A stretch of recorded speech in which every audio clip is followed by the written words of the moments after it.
Assalamualaikum warahmatullahi wabarakatuh.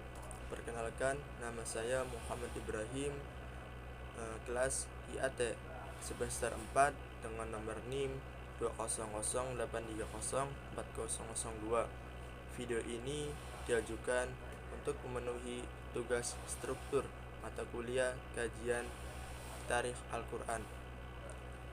Pada kesempatan kali ini saya akan mereview dua buku, yaitu buku The History of Quranic Text dan buku Rekonstruksi Sejarah Al-Quran. Pada buku Rekonstruksi Sejarah Al-Quran, penulisnya yaitu Taufik Adnan Akmal. Baik, pada kesempatan kali ini saya akan mereview buku Rekonstruksi Sejarah Al-Quran, penulis Taufik Adnan Akmal. Pada buku ini terdiri dari 3 bagian. Yang pertama, pada bagian pertama, asal-usul dan pewahyuan Al-Quran. Pada bagian kedua, pengumpulan Al-Quran. Dan pada bagian ketiga, stabilisasi teks dan bacaan Al-Quran. Pada kesempatan kali ini saya akan sedikit mereview buku ini. Bab pertama, pada bagian pertama, yaitu asal-usul dan pewahyuan Al-Quran. Pada bagian pertama ini saya akan menyimpulkan beberapa poin-poin yang diantaranya: poin pertama, situasi politik; poin yang kedua, kehidupan di Jazirah Arab; poin yang ketiga, suasana keagamaan; dan yang poin keempat, kehidupan Nabi Muhammad SAW. Pada poin pertama, yaitu situasi politik. Situasi politik Jazirah Arab sebenarnya terletak di pojok kurtular yang mematikan. Sejarah dunia yang besar telah jauh meninggalkannya. Perselisihan yang membawa peperangan antar suku berlangsung dalam skala besar-besaran di stapa-stapa jazirah tersebut. Kekaisaran Bizantium atau Kekaisaran Romawi Timur. Romawi dari masa klasik pada permulaan abad ke-7. Wilayah imperium ini telah meliputi Asia Kecil, Syria, Mesir, dan bagian tenggara Eropa hingga Danube. Bereaksi dengan membantai orang-orang Kristen Najran yang menolak memeluk agama Yahudi atas desakan dan dukungan Bizantium. Pada 525, Dzunufas berhasil digulingkan dari tahtanya lewat suatu ekspedisi yang dilakukan orang-orang Abisinia. Islam sebagai Abraha melakukan invasi ke Mekah, tetapi gagal menaklukkan kota tersebut lantaran epidemi cacar yang menimpa bala tentaranya. Abraham, atau lebih populer dirujuk dalam literatur, menurut mereka ekspedisi tersebut terjadi kira-kira pada 551, dimaksudkan untuk menghancurkan Ka'bah dalam rangka menjadikan gereja megah di San'a yang dibangun Abraha sebagai pusat ziarah keagamaan di Arabia. Suatu insiden yang terjadi di Mekah sekitar dapat dilihat sebagai upaya Bizantium untuk memperoleh control politik atas kota itu dengan jalan membantu orang yang pro Bizantium ini menjadi penguasa.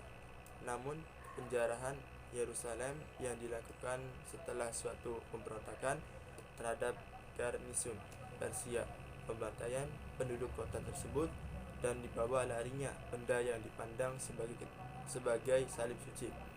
Setelah membangkitkan emosi keagamaan orang-orang Kristen di seluruh wilayah Imperium Bizantium, setelah menghadapi orang-orang Afar yang menyerang Konstantinopel dari utara pada 622, Heraclius memusatkan perhatian untuk menghadapi Persia.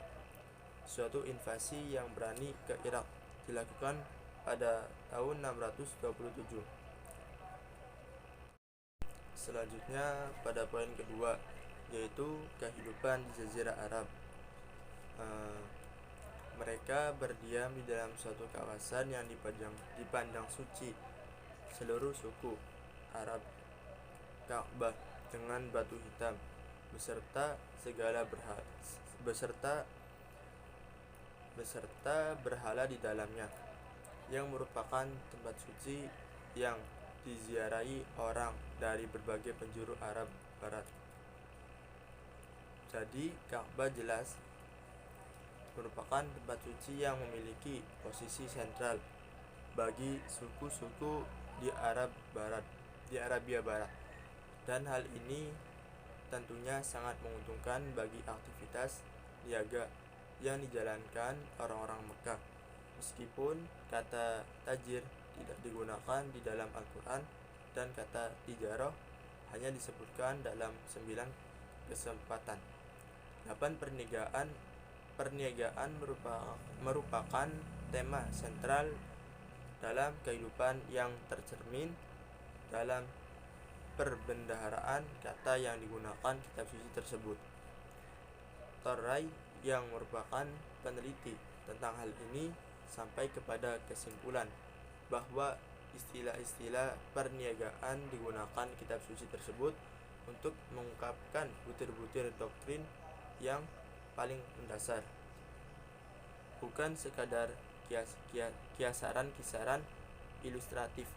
Ungkapan-ungkapan dari dunia perniagaan memang menghiasi lembaran-lembaran Al-Quran dan digunakan untuk mengungkapkan ajaran-ajarannya yang asasi hisab, suatu istilah yang lazim digunakan untuk perhitungan untung rugi dalam dunia perniagaan, muncul di beberapa tempat dalam Al-Quran sebagai salah satu nama bagi hari kiamat, ketika perhitungan terhadap segala perbuatan manusia dilakukan dengan sangat cepat. Gagasan utama yang mendasari perhitungan ilahi adalah kitab yang merekam segala perbuatan baik dan buruk manusia. Setiap orang akan bertanggung jawab atas segala perbuatan yang telah dilakukan. Ungkap-ungkapan dari dunia perniagaan lainnya yang lazim digunakan dalam masyarakat niaga Makkah, seperti menjual, membeli, atau baterai dan transaksi pada umumnya. Jadi pada poin yang kedua ini, kehidupan di Jazirah Arab, masyarakatnya itu berjualan, berdagang,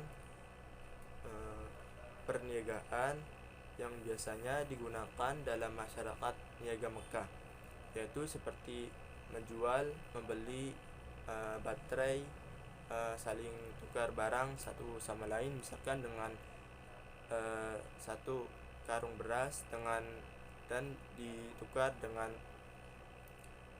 makanan atau benda yang lainnya, baterai, dan melakukan transaksi.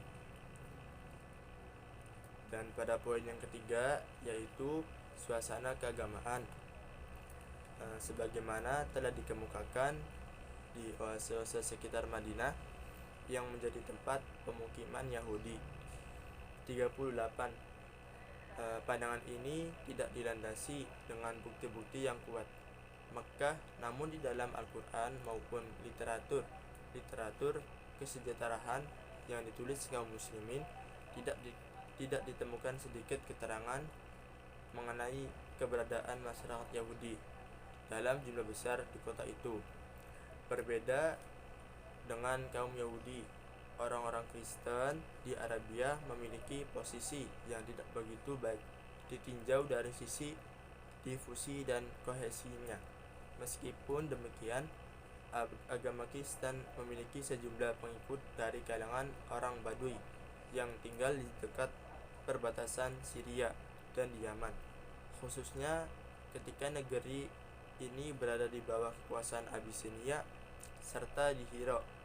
Di Mekah sendiri ada sejumlah individu terpencil seperti Waraqah bin Naufal, sepupu istri pertama Muhammad Khadijah yang menjadi pengikut Kristus.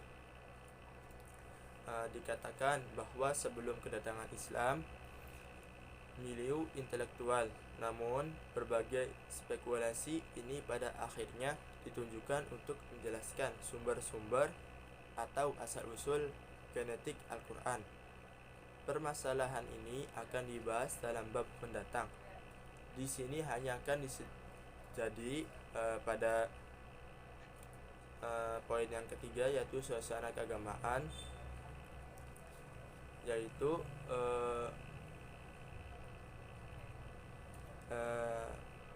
ini apa tidak jelas sekte manakah yang dimaksudkan Al-Quran.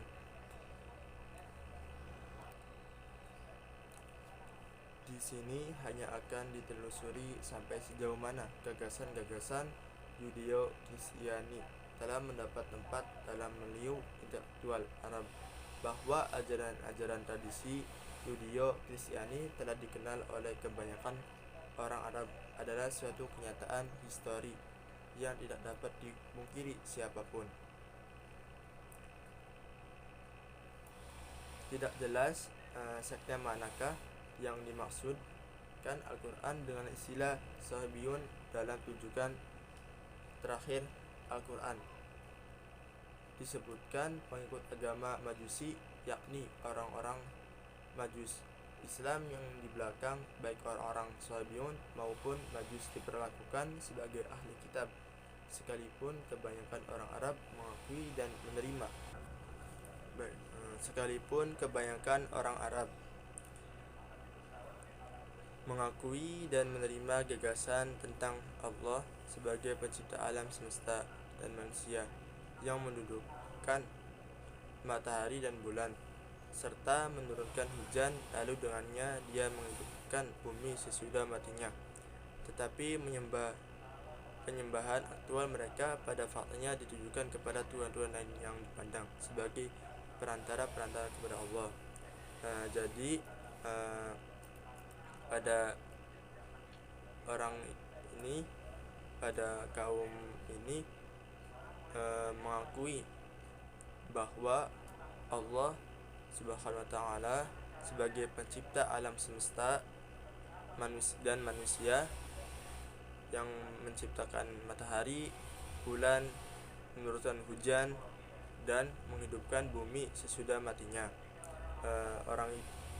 Umat ini meyakini bahwa Allah itu yang menciptakannya, akan tetapi dalam faktanya mereka tidak meyakini. Maksudnya mereka itu meyakini, akan tetapi faktanya mereka tidak menyembah aktual. Faktanya ditunjukkan kepada tuhan-tuhan lainnya. Jadi orang ini tuh umat ini meyakini bahwa Allah itu yang menciptakan, akan tetapi tidak sesuai dengan faktanya, melainkan mereka menyembahnya itu kepada tuhan-tuhan selain Allah. Maksudnya tuhan-tuhan lain yang dipandang sebagai perantara kepada Allah. Meyakini akan tetapi tidak langsung kepada Allah, yaitu kepada tuhan-tuhan lain, itu maksudnya itu ya. Pada poin selanjutnya, pada poin terakhir, yaitu kehidupan Nabi Muhammad SAW. Bukanlah ayat pertama yang dikutip memberi petunjuk tentang keyatiman Nabi Muhammad. Ayat terakhir mengungkapkan kehidupan awalnya yang penuh kekurangan, sementara ayat yang berada di antara keduanya yang mengindikasi tentang jalan sesat yang ditempuh Nabi Muhammad pada masa mudanya. Jadi pada ayat yang kedua itu menjelaskan indikasi tentang jalan yang ditempuh Nabi Muhammad pada masa muda, yaitu pada menyebarkan ajaran agama Islam. Nabi Muhammad menyebarkan agama Islam itu dengan dua cara atau dua fase. Yang pertama fase sembunyi-sembunyi, dan yang kedua fase terang-terangan. Pada fase ini atau pada masa Nabi Muhammad pada masa muda, Nabi Muhammad banyak sekali cobaan-cobaan yang dihadapi oleh kaumnya ketika menyebarkan agama Islam, baik itu diolok-olok, dilempari dengan batu-batu, ataupun yang lainnya. Baik, selanjutnya, sebelum beroleh petunjuk di persengketatan maknanya di kalangan mufassir muslim, sejumlah mufassir mengungkapkan bahwa yang dimaksudkan dengan kesesatan di sini adalah kekafiran. Jadi yang menurut mufassir ini, sejumlah mufassir mengungkapkan bahwa yang dimaksudkan dengan kesesatan ini adalah kekafiran berdasarkan beberapa riwayat yang mengungkapkan bahwa Nabi Muhammad di dalam urusan kaumnya hingga 40 tahun. Nabi Muhammad pada umur 40 tahun mendapatkan wahyu yang pertama, yaitu wahyu yang pertama turun Al-Quran surat Al-Alaq ayat 1-5. Pada waktu itu Nabi Muhammad sedang menyendiri di Gua Hiro, dan Allah menurunkan wahyunya melalui perantara malaikat Jibril, yaitu Al-Quran surat Al-Alaq ayat 1-5.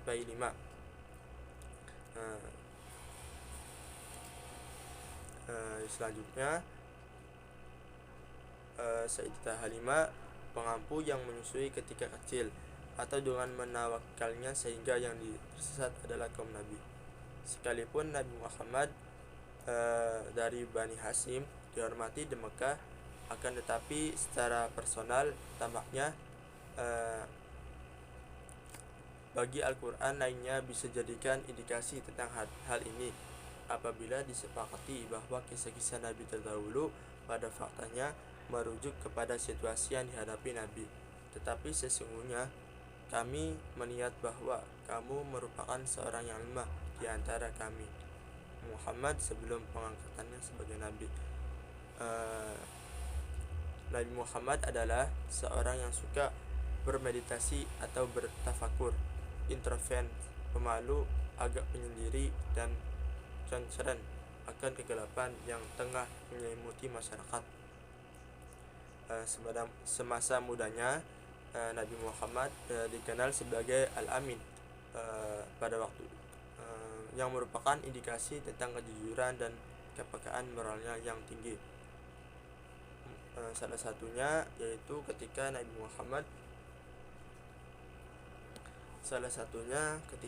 peletakan Jazirah Arab. Pada waktu itu ada 4 suku yang saling